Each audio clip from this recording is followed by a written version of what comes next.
महुआ झड़े, बैठे बैठे मन मोर उड़े। महुआ झड़े, महुआ झड़े, बैठे बैठे मन मोर उड़े। महुआ झड़े, महुआ झड़े, तोर सुरता मन रात भर जगे। भोर भये जंगल डहर जाथो, टोक नीले फूल बिनाथो। महुआ बये मीठा गंध हवै, महुआ के मीठा गंध हवै। तोर नावला गुनगुनाथो। महुआ तरी मन तोला देख्यो,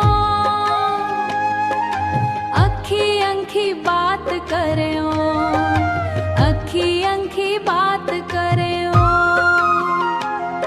पवन संग ओढ़े मोर चुनरी, तह हंस के मोला निहार देबै।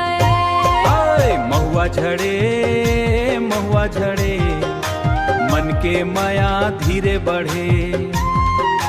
महुआ झड़े, महुआ झड़े, संग तोर सपना सज लड़े।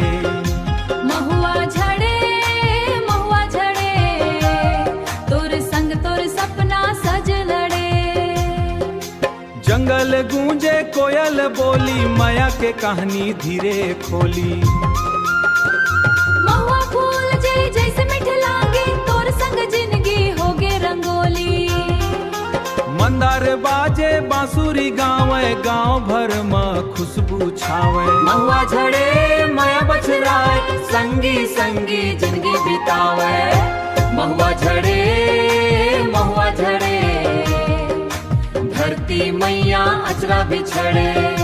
महुआ झड़े, महुआ झड़े, मोर संगी के सुरता जगे।